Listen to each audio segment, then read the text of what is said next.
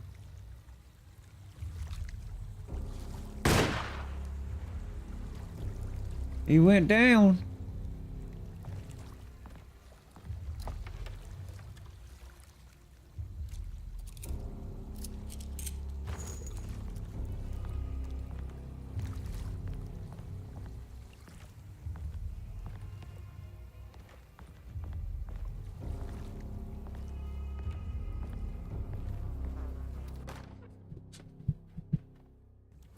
Got it.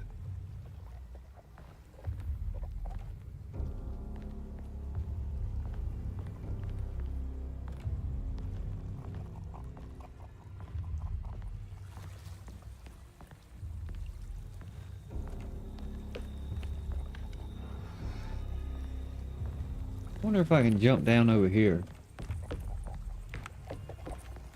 Yep.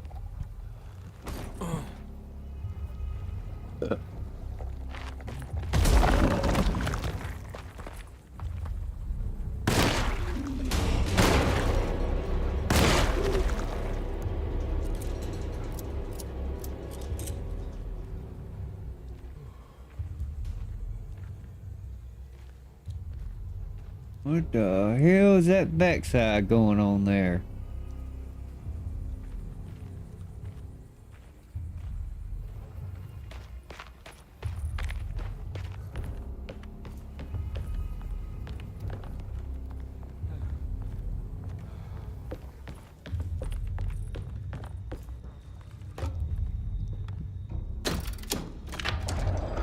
It worked.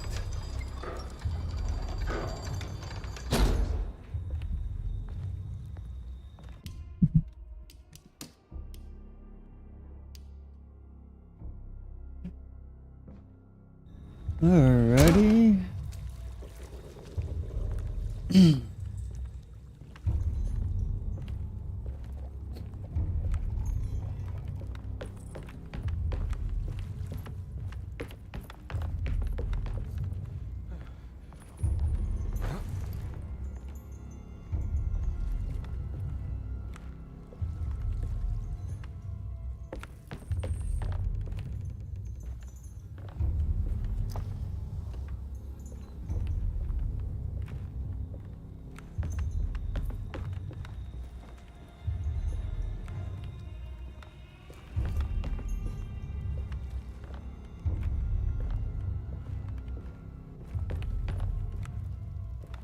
Wait, what was that over there?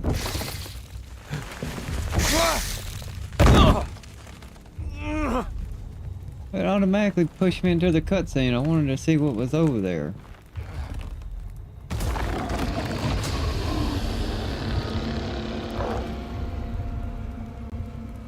Where's my sights at, game?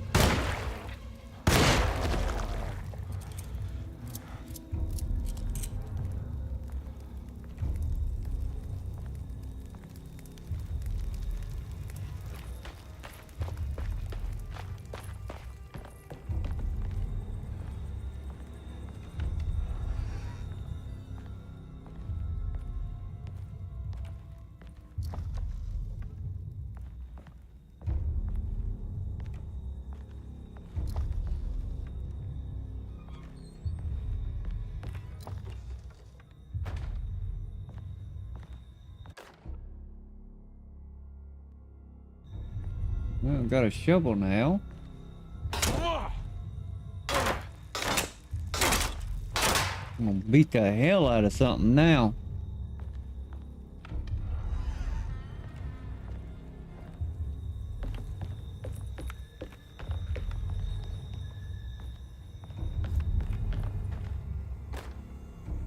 Another shovel.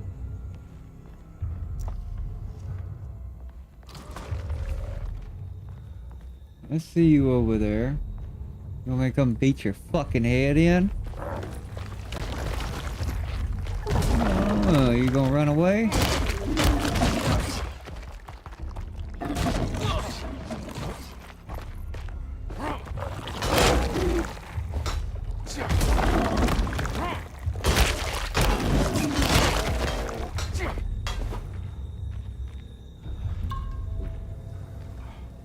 Got him.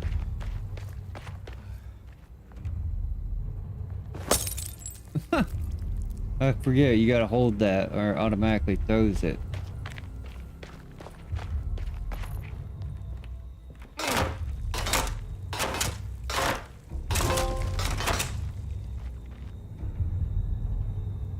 Right through a barrier.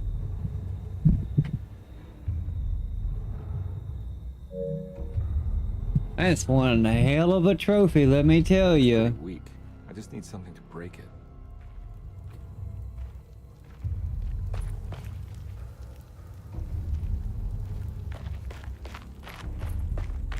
Well, there was nothing in there. That was a waste of time, searching those buildings. There gonna be anything in here? Got some ammo.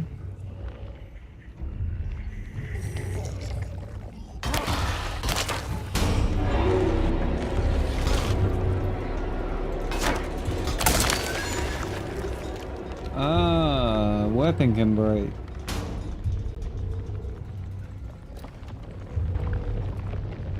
What was that?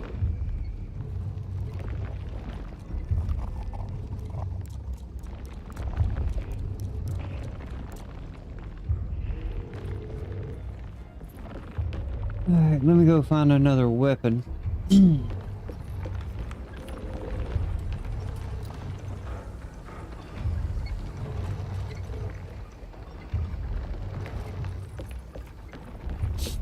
Cause looks like I need to bust through another barricade.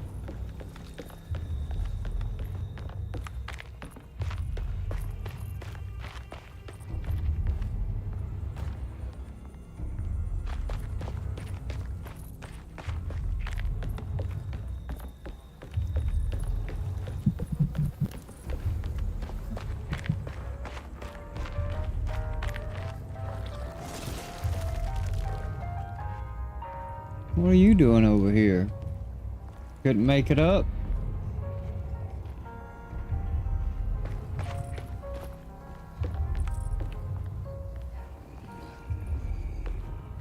What do we got back here?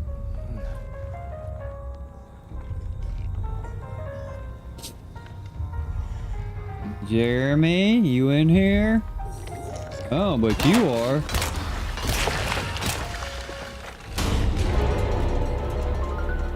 He thought he was gonna sneak attack me. Yeah, he thought he was gonna sneak me.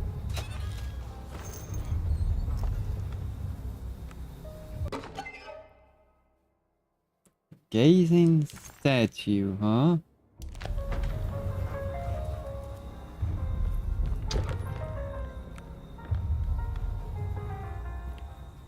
What is that, just like a collectible?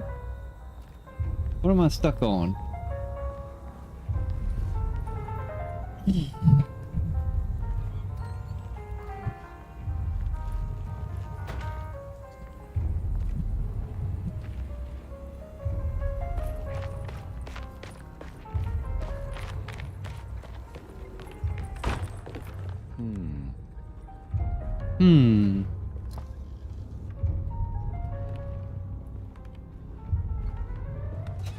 He said,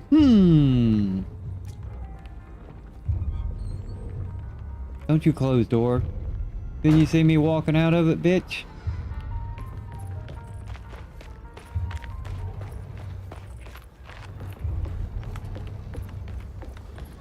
Alrighty.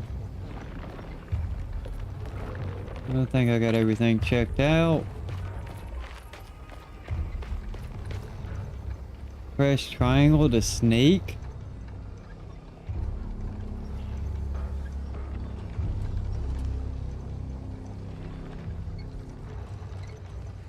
We got anything in here?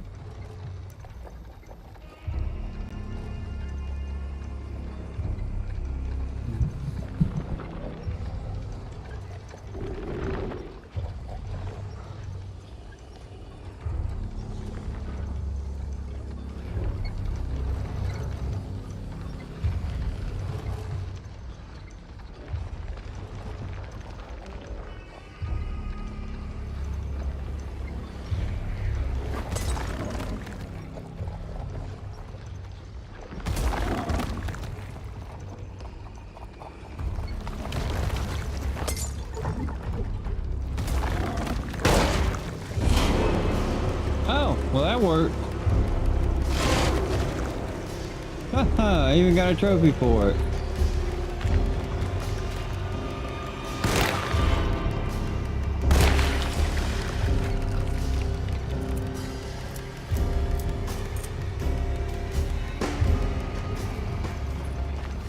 Well, that worked out pretty good.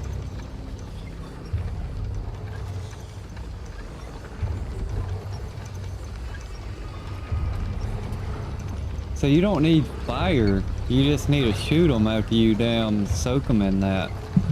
That's why I never really used that before. I thought I needed like to hit them with fire, but I guess you just gotta shoot them after soaking them.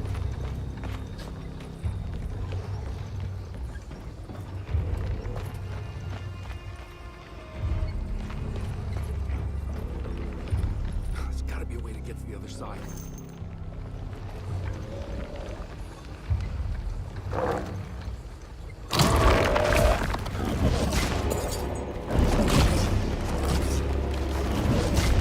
You dickhead.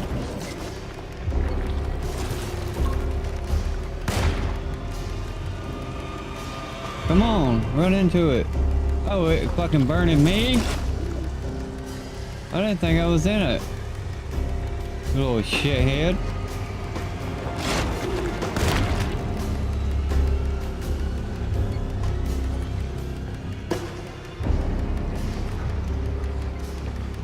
Alrighty.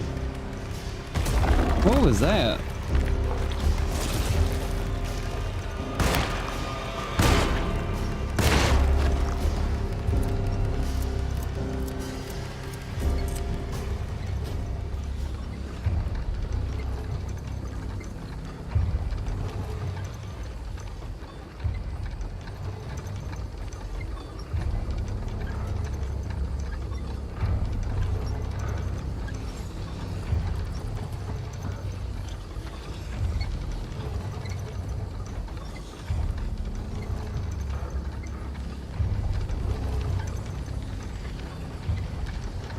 This pump would stop moving. Maybe I could get across.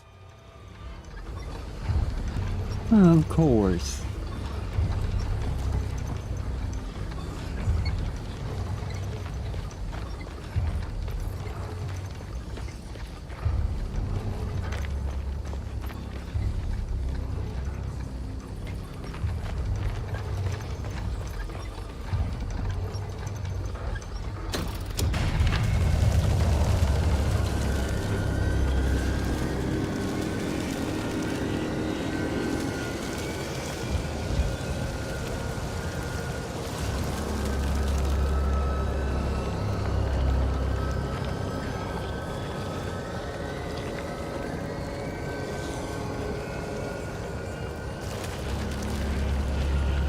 What, we about to do a zip line or something? Why are we climbing up here?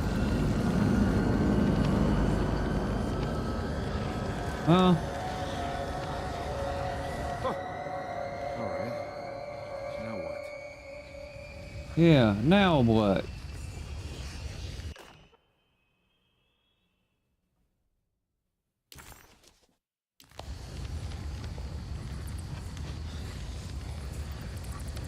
Yeah, come on, Carnby. Wouldn't you rather fall to your death than go up and...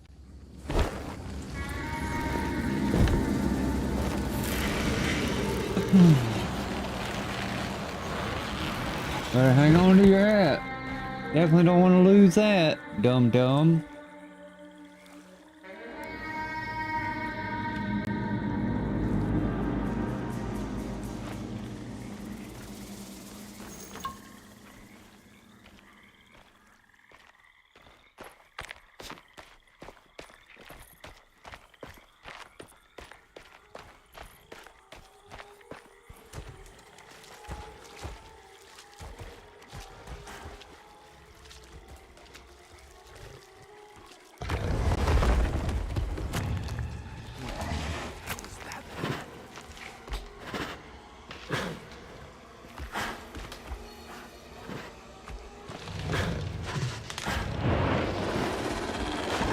Is that the big boss fight?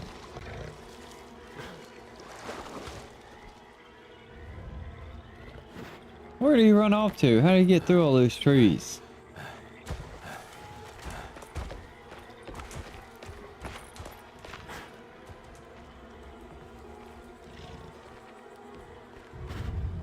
I can hear him make a noise, but how can I not see him?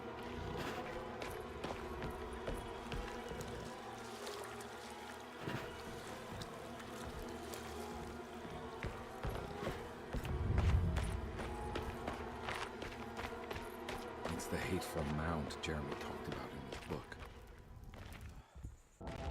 Okay, forced cutscene.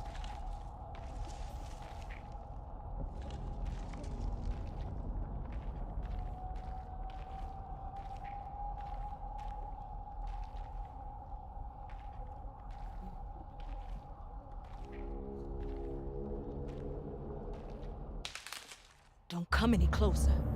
I'm armed. Get that thing out of my face. Who are you? What are you doing here? Who the I'm hell just are a you? detective trying to find something called Teruea. You after Jeremy too? Why? I'm working for his niece. She wants to make sure he's all right. He might be unharmed, but far from all right. He's a curse upon Deseto. Here we go again. Quiet.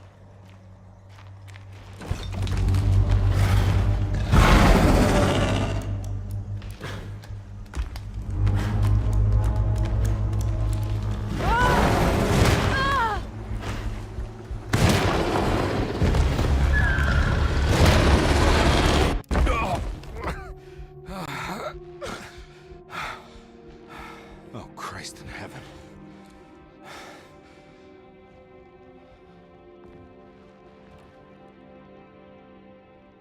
No, I get shotgun now? Now that we've seen the big bad boss? Yep, I knew it. Give me that fucking shotgun already. Left holding the bag.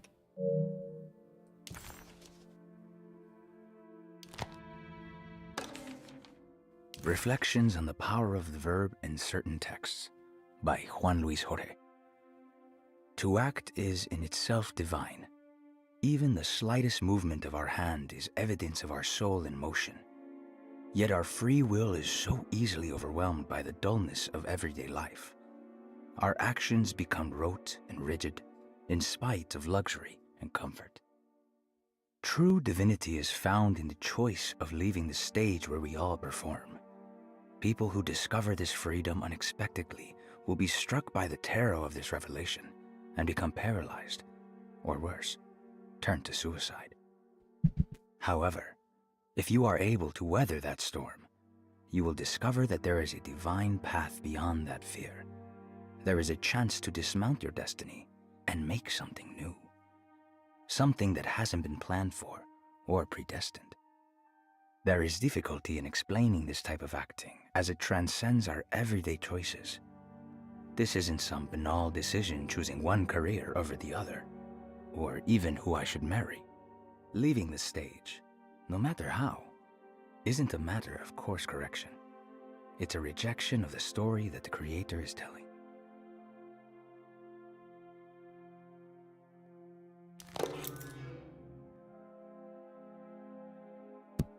Sitting room key.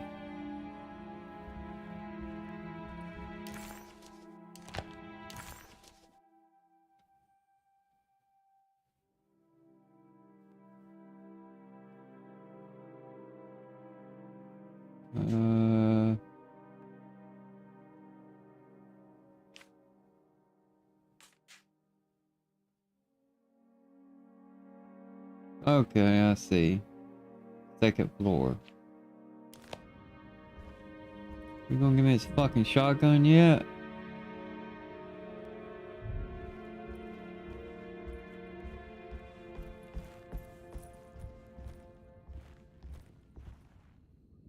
Remove door wedges. Wedge shot. Oh!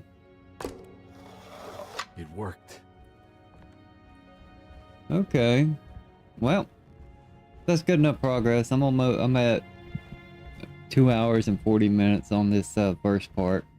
I don't want to make these parts wait too long, you know, so I'm gonna call it quits here. Let me go ahead and make a save so I don't forget. And, yep. We made some good progress there. Alright, well, that's part 1 done. Episode 1, part 1, whatever you want to call it. So, seems like this is going to be a pretty short game. Seems like a good bit of the game done went by. So, yep, I'll be back on for part 2 at a later date.